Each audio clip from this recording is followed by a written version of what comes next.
पद्म पुराण उत्तराखंड 112वां अध्याय। सत्यभामा देवी भगवान श्री कृष्ण की पत्नी अपने पति श्री कृष्ण से प्रश्न करती है। दत्तं च लभते पुण्यं यत्परेण कृतं विभो, अदत्तं केन मार्गेण लभते चापि मानवः। तो सत्यभामा देवी कहती है कि मैंने सुना है कि कोई व्यक्ति अपनी इच्छा से अपने पाप और पुण्य दूसरों को प्रदान कर सकता है और दूसरा व्यक्ति अपनी इच्छा से उसको स्वीकार कर सकता है। तो क्या यह संभव है अगर बिना दिए अगर कोई व्यक्ति अपने पाप और पुण्य दूसरे को न देकर भी दूसरा व्यक्ति उस व्यक्ति के पाप और पुण्य अर्जित कर सकता है? तो उसके उत्तर में भगवान श्री कृष्ण कहते हैं, श्री कृष्ण उवाच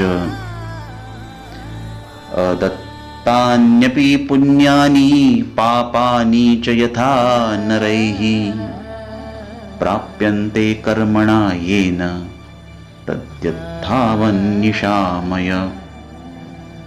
भगवान श्री कृष्ण कहते हैं, हाँ यह संभव है। बिना दिए भी व्यक्ति दूसरों के पाप और पुण्य अर्जित कर सकता है। अकृतेपि हि संसर्गे व्यवस्थेयं मुदाहुता, संसर्गात पुण्य पापानि यथा यान्ति निबोधतत। बिना जैसे हर व्यक्ति अपने पाप और पुण्य का फल प्राप्त करता है अगर वो खुद से पाप या पुण्य करे तो, पर वो हर व्यक्ति दूसरों के भी पाप और पुण्य का फल प्राप्त कर सकता है दो प्रकार से। एक, अगर एक व्यक्ति अपनी इच्छा से उस दूसरे व्यक्ति को अपने पाप और पुण्य प्रदान करे तो और वो व्यक्ति उसे स्वीकार करे तो, और दूसरा, अगर कोई व्यक्ति किसी दूसरे व्यक्ति का संग करे संसर्ग मात्र से। संसर्गात पुण्य पापानि, अगर कोई व्यक्ति दूसरे का संग करे तो उस संग के अनुसार वह व्यक्ति जिस व्यक्ति का संग करता है उसके पाप और पुण्य कुछ अंश में प्राप्त कर सकता है बिना दिए। तो भगवान कृष्ण कहते हैं कि देश ग्राम कुलानि स्युर्भाग भांजी कृतादिषु, कलौ तु केवलम कर्ता फल पुण्य पापयोः। तो पहले युगों में, सतयुग में, अगर कोई व्यक्ति पाप और पुण्य करता है तो उसके पाप और पुण्य का फल उसके देश, उसके गांव और उसके कुल में विभाजित हो जाता है। पर कलयुग में ऐसा नहीं है। कलयुग में अगर कोई पाप या पुण्य करता है, जो करता है उस कर्म का, वही व्यक्ति उस फल का भोग करेगा।